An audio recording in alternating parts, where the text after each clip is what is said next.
ఒక రంగారెడ్డి జిల్లాలో 7,500 జీవోలు యుఎల్సి కింద ఎగ్జంప్షన్ పొందినటువంటి 7,500 జీవోలు ఆ రోజు ఎగ్జంప్షన్ వస్తే వాటిని మొత్తం నిషేధిత జాబితాలో పెట్టినారు. మన మేడ్చల్ జిల్లాలో యుఎల్సి కింద ఎగ్జామ్ చేసిన 6,000 జీవోలు వాటన్నిటినీ నిషేధిత జాబితాలో పెట్టినారు. అదేవిధంగా హెచ్ఎండిఏ యాక్షన్ ల్యాండ్స్ హుడా అమ్మిన భూములు వాటిని నిషేధిత భూము జాబితాలో పెట్టినారు. అంటే ఇలా పొంగులేటి శ్రీనివాసరెడ్డి ఈ హైదరాబాద్ మొత్తం నా చేతుల్లోకి రావాలి, ఈ రంగారెడ్డి జిల్లా మేడ్చల్ జిల్లా నా చేతుల్లోకి రావాలని అధికారులకు చెప్పి రాత్రికి రాత్రి ఇవన్నీ నిషేధిత జాబితాలో పెట్టినారు. ఇలా పరిస్థితి ఏంటంటే పాపం ప్రజలకు తెలియదు. ఇలా మీ భూమి, మీ ఇల్లు, మీ అపార్ట్మెంటు నిషేధిత జాబితాలో చేరిందనే విషయం ప్రజలకు తెలియదు. ఎప్పుడు తెలుస్తున్నది?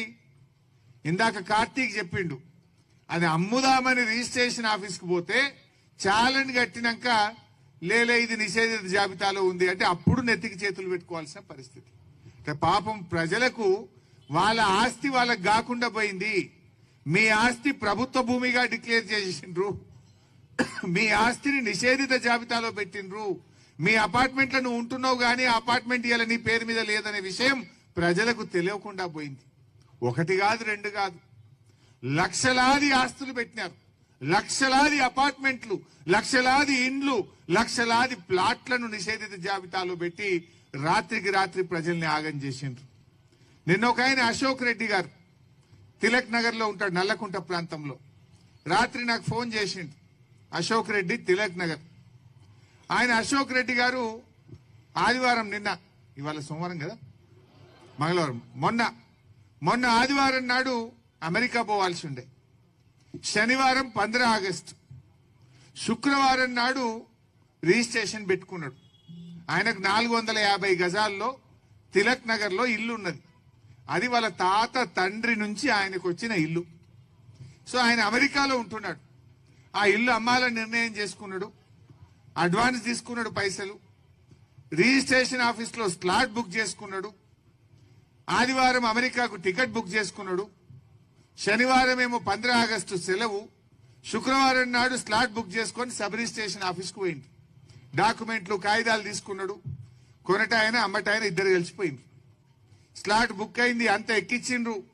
ఇక లాస్ట్ సంతకం పెట్టేయాలకు వరకు నీది ప్రాహిబిషన్ లో ఉంది, నీ ఇల్లు నిషేధిత జాబితాలో ఉంది, రిజిస్ట్రేషన్ కాదు పో అన్నాడు.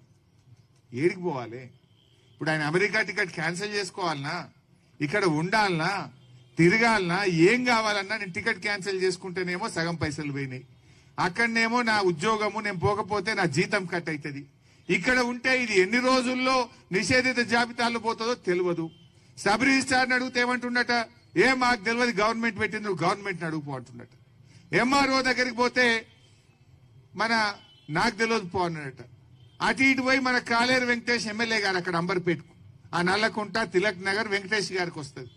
వెంకటేష్ గారిని దొరకబట్టుకొని వెంకటేష్ గారి దగ్గర పోయిందట, ఎమ్మెల్యే గారి దగ్గరికి. ఎమ్మెల్యే గారు ఆర్డీఓకి ఫోన్ చేసిండు. చేస్తే మాకు తెలియదు సార్, గవర్నమెంట్ పెట్టమంటే పెట్టినాం.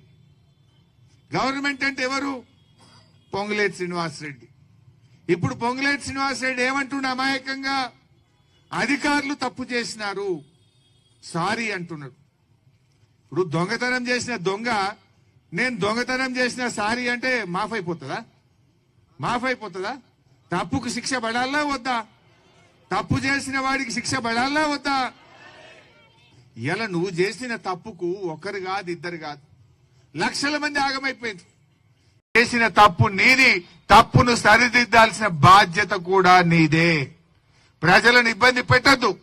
ఏవైతే అన్యాయంగా, అక్రమంగా పేద మధ్యతరగతి ప్రజల భూములను మీరు నిషేధిత జాబితాలో పెట్టినారో వెంటనే వాటిని తొలగించాలి, లేదంటే పెద్ద ఎత్తున బీఆర్ఎస్ ప్రజా ఉద్యమానికి శ్రీకారం చుడుతుంది. జాగ్రత్త అని హెచ్చరిస్తా ఉన్నా. పొంగులేటి, నీకు నైతిక విలువలుంటే తక్షణమే నైతిక బాధ్యత వహించి మంత్రిగా, రెవెన్యూ మంత్రిగా తప్పుకోవాలని చెప్పి ఈరోజు బీఆర్ఎస్ పార్టీ డిమాండ్ చేస్తా ఉంది.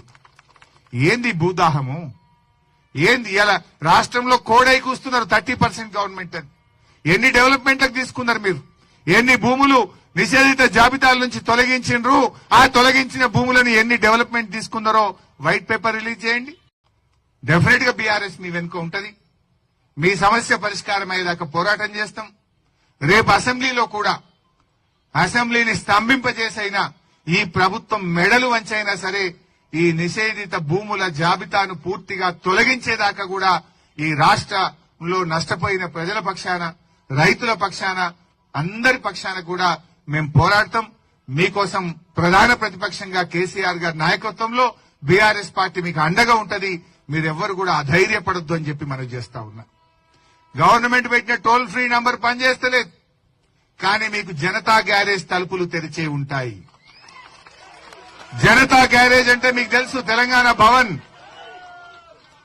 మూసీలో పేదల ఇండ్లు కూలగొడుతుంటే మూసీ ప్రాంత ప్రజలు జనతా గ్యారేజ్ తలుపులు దోసుకొని వచ్చిండ్రు. బీఆర్ఎస్ వాళ్ళకి అండగా ఉన్నది, వాళ్ళని కాపాడుకున్నది. నేను ఈ మల్కాజ్గిరి నుంచి కూడా రంగారెడ్డి, మేడ్చల్, హైదరాబాద్ రాష్ట్ర ప్రజలకు నేను భరోసా ఇస్తా ఉన్నా. అధైర్యపడకండి, మీకోసం జనతా గ్యారేజ్ తలుపులు తెరిచే ఉన్నాయి. ఎవరైనా రావచ్చు.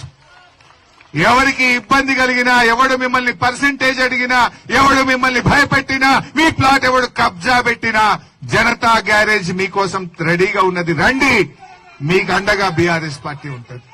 మిమ్మల్ని మేము కాపాడుకుంటాం. మిమ్మల్ని కాపాడుకునే బాధ్యత బీఆర్ఎస్ పార్టీది. కేసీఆర్ గారు పోరాడి తెలంగాణ తెచ్చిండు.